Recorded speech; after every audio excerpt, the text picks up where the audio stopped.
From the Society of American Archivists student chapter at the University of Alabama, this is Archives and Communities, a podcast highlighting community archiving initiatives and the people behind them. Hello, my name is Daly. Today, I am excited to speak with Zoë Pulley, a designer based in Rhode Island and founder of the Black Joy Archive, a community repository designed to reflect on the joy felt by the Black community. I have been inspired by Zoe's creative talent and passion for representing her community as our first non-traditionally trained archivist guest. Zoë is currently pursuing an MFA in graphic design from Rhode Island School of Design as a Society of Presidential Fellowship recipient. She was inspired to start this archive as a way to counter the narrative of trauma, which is often used to portray the Black community, by providing a forum for healing and positivity that reflects more of the whole life experience of Black individuals. A big part of Black Joy is demystifying this whole concept of like the way the Black experience is generally dictated, and by showing pictures of the Black family, which is a whole other subsect that American culture has made us believe is not really existent in a way. It's not prevalent. To show that, again, it's another act of resistance. And I think that's why so many people in that project chose to show familial images, because family's joy. Zoë begins the interview by describing her career path as a designer and some side projects inspired by her family, including a jewelry line named after her grandmother, DIY bookbinding, and the Black Joy Archive. My name is Zoë Pulley. I grew up in New Jersey originally and ended up moving to Richmond, Virginia, where I went for undergrad, Virginia Commonwealth University. From there, lived in New York for a few years, and currently I'm residing in Providence, Rhode Island. Some would call me a designer by trade, but I worked in apparel design for my day job before coming to Providence, Rhode Island to attend RISD, Rhode Island School of Design, for grad school. I started here last summer. Just completed my first year in the graphic design MFA program here. My little small flex is that I am actually part of RISD's Society of Presidential Fellows. So that was one of the big reasons why I ended up coming to this school. Since joining the community here in Providence and RISD, of course, I've been able to get involved with different community groups here that are working on different sort of, design and art focused projects, community-based projects. But still, just have only dipped my toes in it due to COVID and what's been going on for our last year and a half. So definitely looking forward to getting more immersed in the overall community that Providence has to offer. And then I guess just to speak a little bit about my design practice, as I was saying previously, I studied apparel design, and I did work in apparel design in New York. I was doing primarily activewear. But outside of my day job, I've always kind of held like a steady personal practice that's varied in a few different hats. So I was really into, I call it bookmaking, some say zine making, just like DIY sort of publication design, as well as jewelry design. I actually have a company called Grand Sands, which kind of ties back to this whole other narrative with my grandmother that I started in 2017. And then other sort of collaborative things with friends and new friends and just whomever wants to work together. So kind of always dabbled in a few different things, design-wise or in my personal practice. Just to, get to the first part of the question, talking about my career, I can dive a little bit more into that. As I said, I worked in apparel design, which, I'm very explicit about calling it apparel versus fashion, because I was working on the side that was a lot more, for lack of a better term, I was working in like fast fashion sort of realm. So very much in like your everyday sort of clothing area. But enough about that. I did that for 4 years. and then decided, hey, everything that I'm kind of doing outside of my day job, the jewelry making, the book making, experimenting with textiles, which is kind of something I've always played around with as well, kind of fits into this hat of graphic design, or like this sort of graphic language. Especially with like a big passion, as I said, I've always liked DIY publication sort of making. So I was really interested in kind of having the space to explore that more. So 2 years ago, I remember I was like kind of feeling fed up with my current day-to-day work. And I was speaking to my dad, and he was like, hey, maybe it's time to apply to grad school. And since I have such amazing supportive parents, shout out to Brett and Stacy, my dad was kind of the person who like planted the seed of, oh, how about you apply to some graphic design programs? So I ended up applying to 3 schools. I was blessed enough to be able to have 3 great choices to pick from, and landed at RISD. And yeah, now I'm currently, I am a full-time grad student, but outside of my grad work, I have started some other projects simultaneously. One in particular, which is the reason why I'm here today, is Black Joy Archive, which started last summer. When asked what community archiving means to her, Zoë emphasizes being in tune with the community that you are working to preserve.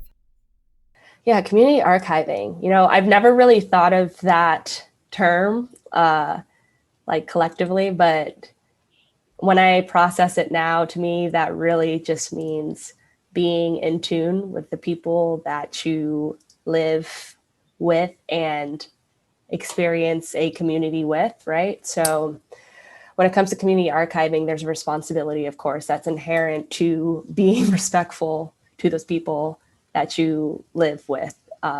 Whether you want to be actively engaged with said subset, or more passive, however you might be in the community, you're a part of it. So to me, when it comes to the archive, there's definitely been a history of being able to be the latter of what I was just saying, where it's, you're the outsider, or like not being totally engaged with the community in which you're actually choosing to create an archive for, at least. And let me just clarify as well, I'm not an archivist by any means. From my explanation of my past, you guys can hear I'm a designer.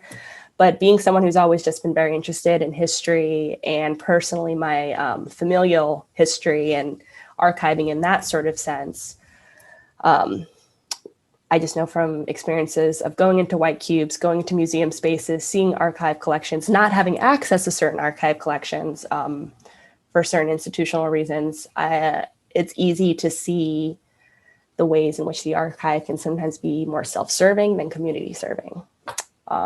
So with that, community archiving to me means being truly not only a part of a community in which you're working to preserve, but also remembering that there's a responsibility there, that you are serving that community and being a voice for said preservation in the right way. Zoë then describes what started the Black Joy Archive and the inspiration behind her archival vision, including giving back to the community with DIY book sales.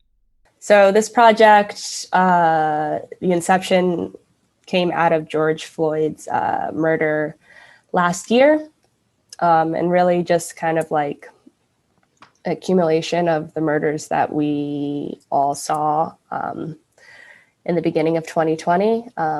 And essentially, I, as a Black person, Black identifying female, began to feel the feeling that I feel like a lot of other POC people were experiencing at the time, which was just like a complete heavy weight of just the constant trauma in which Black people are asked to deal with and reckon with time and time again. This is not a new narrative whatsoever, but with that little piece of like helplessness that I was feeling in that moment, I just wanted to create something that would allow my community being defined as people within my circle, my friends, my families. This is the initial idea for the project, being able to have space to really have some sort of reprieve, have some sort of outlook, to be able to not center on the trauma experience, but be able to have a space to actually kind of therapize some of these very, very hard feelings that we're having, to be able to remember the light and the beautifulness that the Black experience and the human experiences, right? Like, not to pull that card, but like the Black experience is so solely rooted in the American lexicon as one of trauma. And we're constantly inundated with these images of like Black trauma. So being able to create a space for my community to be able to have an outlet to really like express the other facets of Black experience, of their Black experience, felt really important.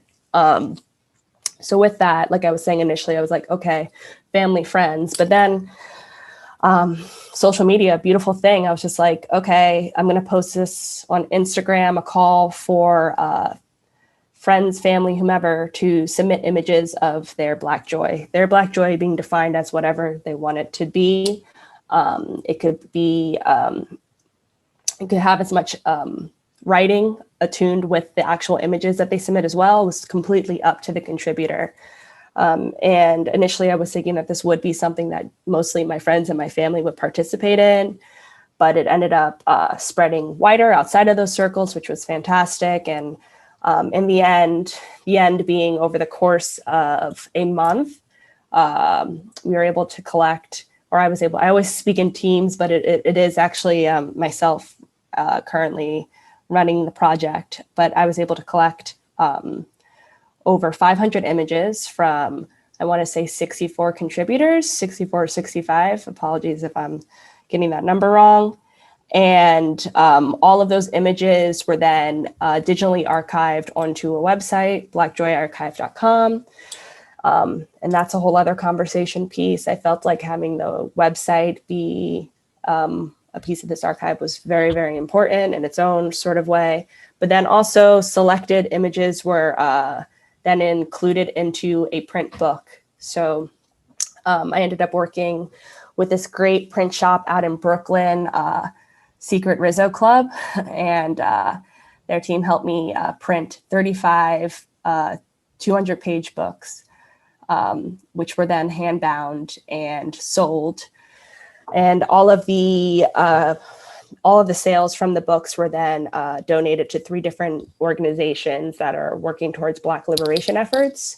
One in particular, based in Richmond, Virginia, A Better Day Society, which is, as I mentioned before, I actually lived in Richmond for 4 years for undergrad. And just an organization that felt I had a personal connection with. So yeah. Currently, it's outside of the fantastic people who helped me with the book, as I mentioned, Secret Rizzo Club, and then the friends who've helped me with photography and videos and things like that to kind of just document the project. Currently, it's still myself doing all of the image collection and curating and archiving. So in an ideal world, I would love to be able to have this as an ongoing project, like throughout the year, having open submissions. Throughout the year. But as of right now, my capacity, I'm planning to make this an annual project. So I'm actually about to have the second call for submissions this weekend, in which we'll be asking for more folks who want to contribute and be part of this, because it really is a collective project. It's authored by everyone. So whoever else is hoping to be a part of this this collaborative effort to join. And with that, then there'll be another print book, 35 copies again, that will then go to 3 other, or we'll figure it out, we'll see, but we'll go to some other organizations that, we could help with their efforts, I guess. Our interview concludes with some thoughts on not being afraid to engage in unconventional archival work, and the power of using your own experience to create meaningful collections and identify with a community. I feel like, the simplest one is, just get started. Don't get held back by the connotations of what an archive means. I feel like most of us put the archive in this solely institutional space, and it's all saying, and yeah, it's an access point to certain cultures, but at the same time, it's not super accessible at all times. So realizing that, and again, I just want to say, because I don't want to offend anyone, because archiving is like this beautiful profession that's so important. And I also realize that I am not by trade an archivist, but all of us to some extent, if we are collecting things, collecting images, collecting whatever, we are creating our own little mini archive. So just remember the power and like your own story, your own experience, and not being afraid to like kind of extend that sentiment out to your community. Of course, I think it's also really important to recognize and know of the people who are doing this sort of work as well, and recognize the people who might be working or might have been working in similar spaces or like delivering similar messages. So of course, always reading and researching and knowing your histories and knowing the histories that you're referencing is super important as well. And yeah, just do the thing. Like, if you're on Instagram, you're creating an archive every day when you post on Instagram to an extent. So don't be intimidated, just do it. Yeah. I've had a few friends who, when I began the project, they were like, oh, wow. So you've been doing this sort of thing since we were kids, like, or sort of thing always being very sentimental and very, what's the word I'm looking for? I guess somewhat intentional when it comes to like preserving and learning about my family.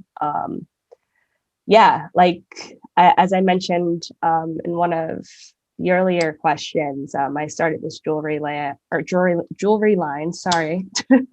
called Grandsands, which is actually named after my grandmother. Her name's Sandra. We call her Grandsan for, short, endearing term, whatever.